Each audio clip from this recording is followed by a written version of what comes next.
War Eagle, War Report family, what's up? We are back and we are here with another great edition of Facts and All, the rapid fire questions. Fellas, are we ready to get straight into this thing this week? Let's go. All right, we're going to kick it off like this. Facts or nah, Auburn will have at least 4 players drafted in this year's NFL draft. I am going to say nah. And I like KJ Britt. I like Seth Williams. I like Schwartz. I believe those guys did do well in their pro day. I'm a little concerned about Sherwood. Again, I liked him last year as our safety at Auburn.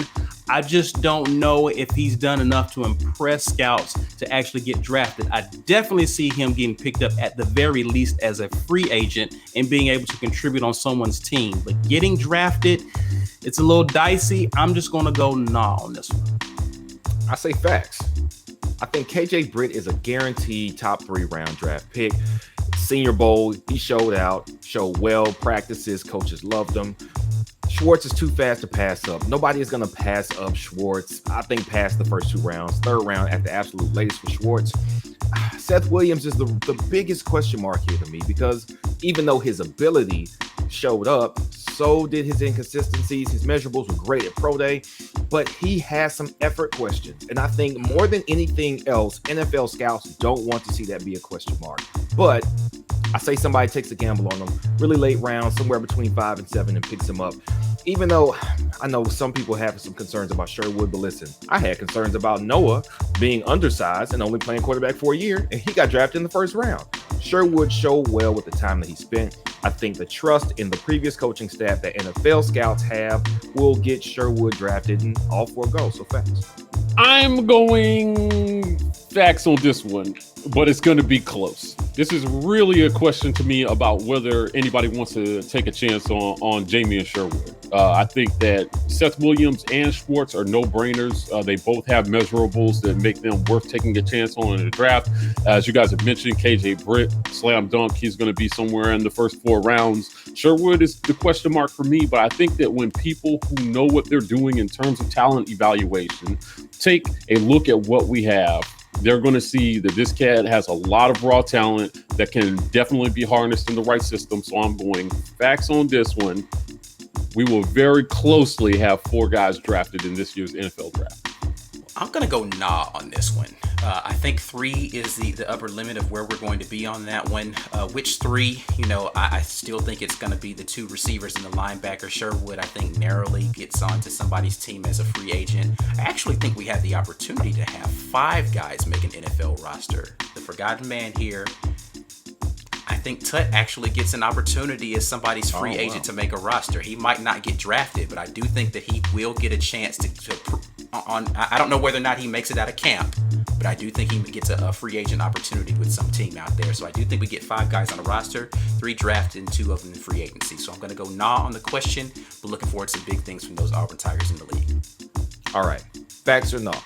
We see at least 1 QB transfer out of our program before the first game of the 2021 season. I'm going facts on this one. Listen, there's a lot of pipe dreams in that QB room right now. And every guy thinks that he can be the guy. But the truth is that only one guy ends up starting and the other guy is going to back him up. I think we know who those 2 guys are going to be in the long run based on recruiting and what we've heard from the coaches so far. But I do think that there's a lot of talent in that QB room that will deserve a chance somewhere else. So I'm going facts. I think at least one of these guys will transfer out to have a shot to play. I'm going to say nah here. And the reason for that is we're talking about the first game of the season. I'm not quite sure if the pecking order at the QB position will be settled by then. I'm looking at it being settled by the time we get further into the season, probably on the road against Penn State. Definitely by the time we get into the SEC schedule, we'll begin to see who the coaches are depending on to be the number 1 and number 2 quarterback. And if it's who I think it is, Bo Nix being at least one of those guys who's an upperclassman, I'm looking at some of the younger guys in Shale, D. Those guys are young guys. They're going to wait their turn or try to prove themselves in the next year. I think someone could potentially leave the program later in the year or the end of this next season. But by game one, I think all of our QBs will still be there. So I'm saying nah here. I'm going to go nah on this one as well. If you ask me this after A-Day, I might change my mind because I think how people perform at A-Day and what we see as far as how much time people are getting out there on the field during that will tell me a lot about what the coaches feel about the prospects of that person getting some significant playing time going into the season. But it's a long spring and it's still a long summer ahead. Injuries still may happen. There are things that can happen that will free up roster spaces for quarterbacks, and there can be a lot of shuffling going on. So I just don't think, a guy like Grant Loy, who is here as a senior transfer or grad transfer, is going to leave. He would be the most likely person to leave, and he didn't leave before this got started. And I don't know that if he jumped ship at this point in time, there's really another school out there that's that desperate for a quarterback that he can go and get significant playing time. Outside of that, you're going to be looking at somebody like Garnett, who is already redshirted a season, who would be the likely transfer, or, everybody's favorite freshman incumbent, Demetrius Davis, feeling like he's not getting a fair shake, so he leaves. But I don't think that happens before game one, so I'm going to go no. I'm going to say facts. And unfortunately, I think it's going to be Shea Garnett. If the QB battle shakes out anything like we think, Bo's going to win it, even if he's only just okay. What that means is that your number two is going to be Loy, who last year, he's got no reason to leave, like you've already said, Ike. But Bo being a okay quarterback means, hey, listen, if you didn't beat him this year, maybe you can beat him next year. But the problem with that for Shea Garnett is you've got a Demetrius Davis breathing down your neck with a full year in the system next year. And if he's anything like the guy we think he's going to be, that spells doom for Shea Garnett. He's going to collect what he has and go somewhere that needs a quarterback much worse than we need one here. So unfortunately, even though I don't want to see that happen, I think facts and Shea's the one to go.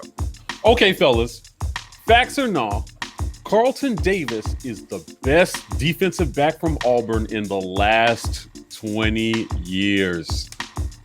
I'm going to have to go nah on this. For right now, I think you still have to go with the guy that's got the hardware from his college years, and that's going to be Los. What up, Los? I'm going to have to give it to you as the best one in the last 20 years. And we have had some really great defensive backs get into the league. I think Carlton Davis is another in a long list of those guys. But for right now, I'm going to have to say nah. I'm going to say nah. Listen, Carlton Davis stays glued to somebody like nobody's business. But he doesn't have the hands I saw demonstrated consistently like Carlos Rogers had. Could cover, and he's going to pick up that ball 9 times out of 10. So listen, Carlton Davis was always going to be a great DB in the league, but those hands aren't 100% dependable. So, nah. I'm going to say facts here. Okay, bring it, see? I know Carlos Rogers is a Thorpe Award winner, and he is who everyone who remembers that time loves as a favorite DB. Yeah. But I just look at what this guy, Carlton Davis, has done. He was good the moment he got on campus. We was raving about this kid, and he was consistently good throughout his college career and is still good in the NFL. You can argue he's having a better career than Los may have had in the NFL when he was coming along. So I'm going to go throughout college, pro. I'm going Carlton Davis against the mob. I'm sticking to my guns. I'm saying facts. Carlton Davis was the better cornerback in the past 20 years. You know what? I'm actually going to go facts on this one as well. Listen, Carlos Rogers had a great career at Auburn, but he also played on the defense where we generated a hell of a pass rush. We had excellent linebackers. He had a lot of pieces around him supporting him. Carlton Davis was a guy that T-Rob handpicked as a 3-star, right? Came in, he developed well, and now he's got a Super Bowl ring to add to his resume. And I just think if you look at the whole body of work, what Carlton Davis has done has been more impressive, coming in as not as heralded as Los was, and then now getting a Super Bowl ring. and his career is not done. I'm going with Carlton on this one. Best DB in the last 20 years. All right, guys. Facts or nah? Derek Mason wins the Broyles Award before he leaves Auburn. I'm going to go facts on this one. I'm torn here because normally when we have good coordinators, they don't stay long. So this question is really about, will Derek Mason be at Auburn long enough to win the Broyles before he leaves? I actually think that he can do it in year one. He has been quoted as saying that he's never had this much talent on defense anywhere he's been. So I think that Mason's going to shock a lot of people. He's got the dynamic freshman and Dylan Brooks coming in. You're going to see a lot of guys get a lot of shine. We're going to play lockdown defense in 2021 if the offense can get their poop in a group. So I'm going facts on this one. Mason wins the Broyles at Auburn. I'm going to go nah on this one. I just don't think he sticks around long enough. I think he's going to be here 2 years and then he's out the door. I don't think that he gets the Broyles Award in these first 2 years. I think he gets screwed one of those 2 years because he's going to have deserved it. But they're going to give it to somebody in the Big 12 that gave up 34 points per game as opposed to 42 points per game, which is the average over there. Some crazy nonsense like that. Or somebody from Florida. I don't know. But he's going to get screwed one of these 2 years where he should have deserved it. But I don't think that he actually gets the award. Unfortunately, love you, Coach Mason, but I'm going to go nah. I say nah as well. And unfortunately, it's because, like both have alluded, he has a short time here. I think year 2 will be the year he actually earns it and deserves it, but he still won't get it. Let's not forget, for the 2019 defense that Kevin Steele fielded, he still didn't get a Broyles Award. I don't know a better defensive job with the pieces we had than that year, because as we've seen, we were kind of being held up by 2 guys, but he fielded the best game plan against LSU for anybody the entire year. If that doesn't win you the Broyles, I don't know what will. So listen, Derek Mason, 2 years. Thank you for your service ahead of time, sir. Please stay 3. Unfortunately, you won't get the credit you deserve in year 2. Nah. I am going to say nah here as well. I think Mason is a finalist for this award, but you got to remember the times that we're in. We're in a time where offense is what the name of the game is. And it's these offensive assistants who's going to be putting up video game numbers with their offenses. They're going to be the ones who get the look. I feel that for Derek Mason to actually win the Broyles Award, Auburn has to be not only in the playoff discussion, but actually make the playoffs in terms of how we see them stop the Alabamas, the LSUs, and other high-powered offenses in our conference. For us to get there will raise his profile to where people around the country will see that he is indeed one of the top assistants. If we don't get there, then I see them awarding it to someone who's just putting up ridiculous numbers on offense. So I'm going to say no. I think he is a finalist, but he doesn't get it in the time he's here at Auburn. All right, folks, it's that time again. You know what it is. The fan question of the week. We have a great one here for you all to discuss. It comes courtesy of Jaden 4K14. And he tweets, facts or nah, Bo Nix will enter the NFL draft after his junior season, which is this season. What are we thinking? Boy, what? Nah.